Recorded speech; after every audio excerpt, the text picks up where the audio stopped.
नमस्कार बच्चों आज की वीडियो में हम पढ़ेंगे छठी कक्षा की हिंदी की बसंत पुस्तक भाग 1 में पाठ 8 जिसका शीर्षक है ऐसे ऐसे। यह पाठ एक नाटक के रूप में है और इस पाठ को लिखा है लेखक विष्णु प्रभाकर जी ने। तो आइए बच्चों देखते हैं इस पाठ में विष्णु प्रभाकर जी हमें क्या बता रहे हैं। तो सबसे पहले जानते हैं पाठ से संबंधित कुछ बातें। बच्चों, विष्णु प्रभाकर जी द्वारा लिखा गया यह पाठ ऐसे ऐसे नाटक के रूप में है और इसमें एक बच्चे की कहानी है जो छुट्टियों के बाद स्कूल न जाने का झूठा बहाना बनाता है। ये देखो इस तस्वीर में दिखाया गया ना, ये बच्चा है, इसका नाम मोहन है और ये बहाना बनाता है। अक्सर देखा जाता है कि स्कूल में जैसे ही छुट्टियां होती हैं बच्चे खेलने कूदने में लग जाते हैं। अध्यापकों द्वारा दिया गया गृह कार्य जब वे समय पर पूरा नहीं कर पाते तो उन्हें डर होता है कि स्कूल खुलने पर जब वे स्कूल जाएंगे तो उन्हें अध्यापकों द्वारा सज़ा दी जाएगी। तब वे स्कूल न जाने का कोई न कोई बहाना ढूंढने लगते हैं। तो आइए देखते हैं इस पाठ में एक बच्चा जिसका नाम मोहन है, इसी बच्चे का नाम ही मोहन है, वह स्कूल क्यों नहीं जाना चाहता और स्कूल ना जाने का वह क्या बहाना बनाता है। तो बच्चों, जैसा कि आपने देखा कि इस पाठ में एक ऐसे बच्चे की कहानी है जो समय पर अपना गृह कार्य पूरा न कर पाने के कारण झूठा बहाना करता है। तो आइए देखते हैं कि झूठा बहाना बनाने के बाद क्या वो अध्यापकों की सज़ा से या डांट से बच पाता है। तो आइए शुरू करते हैं ये पाठ। सबसे पहले ये जान लेते हैं इस पाठ के पात्रों का परिचय। और इस पाठ में कुछ पात्र हैं जो इस प्रकार हैं। अभी इनका पात्र परिचय कि कौन किसका किरदार निभा रहे हैं नाटक में। जो मोहन है एक विद्यार्थी के रूप में, दीनानाथ जी एक पड़ोसी, माँ मोहन की माँ, पिता मोहन के पिता के रूप में और मास्टर जी मोहन के मास्टर जी। वैद्य जी हैं, डॉक्टर है और एक पड़ोसिन है। सड़क के किनारे एक सुंदर फ्लैट में बैठक का दृश्य। उसका एक दरवाज़ा सड़क वाले बरामदे में खुलता है, दूसरा अंदर के कमरे में, तीसरा रसोई घर में। अलमारियों में पुस्तकें लगी हैं, एक और रेडियो का सेट है, दो छोटे तख्त हैं जिन पर गलीचे बिछे हैं, बीच में कुर्सियां हैं, एक छोटी मेज भी है, उस पर फ़ोन रखा है। पर्दा उठने पर मोहन एक तख्त पर लेटा है। 8-9 वर्ष के लगभग उम्र होगी उसकी। तीसरी क्लास में पढ़ता है। इस समय बड़ा बेचैन जान पड़ता है, बार बार पेट को पकड़ता है। उसके माता पिता पास बैठे हैं।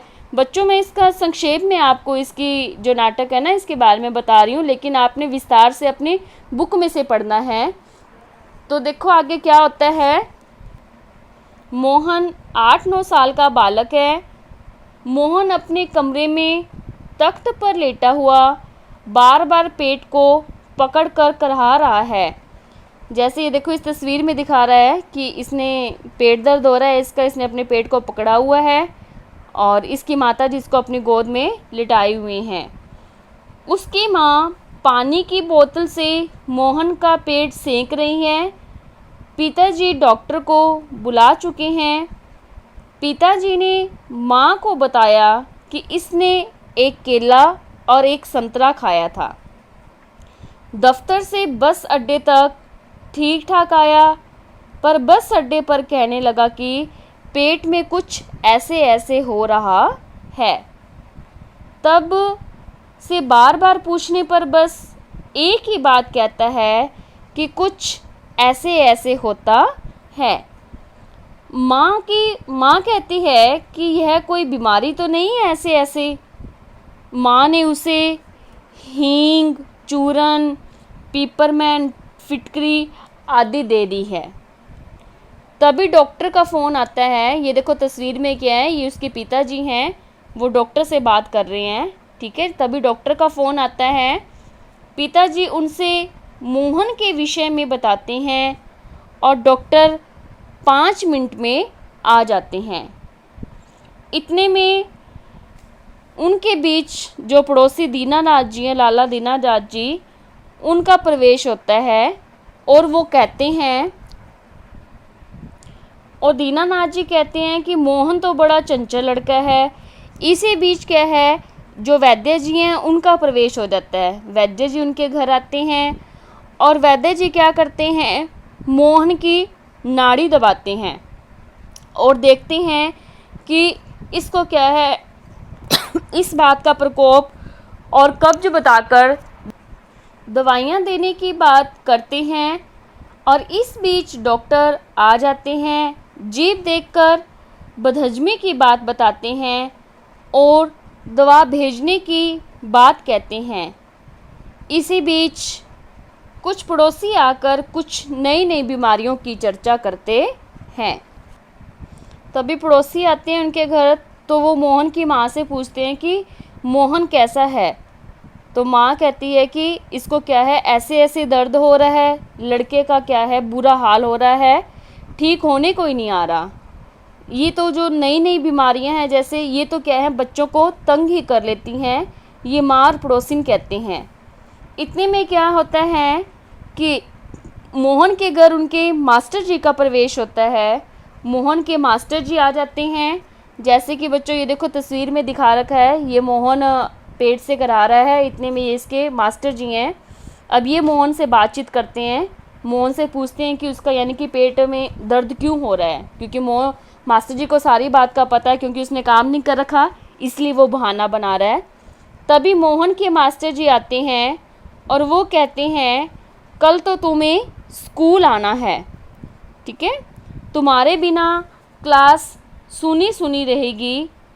माँ मास्टर जी को मोहन की ऐसे ऐसे वाली बीमारी के बारे में बताती है। मास्टर जी समझ जाते हैं कि मोहन ने क्या छुट्टियों का काम नहीं किया है, इसी कारण वह सब बहानेबाजी बना रहा है, क्योंकि इसने स्कूल का काम नहीं किया और कल इसने क्या है, स्कूल आना है। वे मोहन को 2 दिन का और समय देते हैं।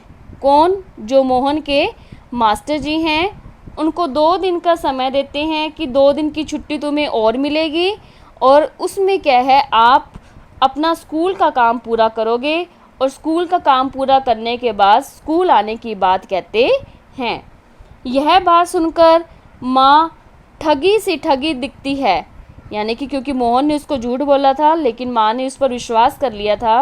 अब वो अपने आप को ठगा हुआ सा महसूस करती है कि उसके बेटे ने क्या उसको ठग लिया है। आप भी बच्चों ऐसे करते हो ना, कई बार बहाना बनाते हो, आपने काम ना किया हो, आप भी घर में बहाना बनाते हो, अपने पेरेंट्स से झूठ बोलते हो, स्कूल में टीचर से झूठ बोलते हो। इसी तरह मोहन ने क्या है, अपने घर में अपने माता पिता पड़ोसी सभी को उसने पागल बनाया। इसी बीच पिताजी जो दवा की शीशी लेकर आ रहे थे वो उनके हाथ से छूट जाती है, यानी कि फर्श पर गिर जाती है, जब उनको सच्चाई का पता लगता है कि उनका बेटा उनसे झूठ बोल रहा है। सारी बातें ही सुनकर दवा की शीशी उनके हाथ से गिर जाती है और वहीं यानी कि फूट जाती है, और ये सब देखकर क्या है, सब हंसने लगते हैं। तो बच्चों पाठ में यही कहानी थी। तो आप सबको बच्चों शिक्षा लेनी चाहिए इस पाठ से कि कभी भी आपको झूठ नहीं बोलना चाहिए। अपने ना तो टीचर से बोलना चाहिए, अपने माता पिता से, अपने बड़ों से। अगर आपने कोई कार्य नहीं किया तो आप उसको सच्चाई बतानी चाहिए आपको, ठीक है। इससे क्या है, आपके ना तो माता पिता आपको कुछ कहेंगे ना आपके अध्यापक कहेंगे, वो आपका कारण पूछेंगे और आपको और समय देंगे काम करने के लिए। तो आपको इस पाठ से शिक्षा लेनी चाहिए कि आपको कभी भी झूठ नहीं बोलना चाहिए, जिससे कि सभी आपके परिवार वाले तंग आ जाएं। धन्यवाद।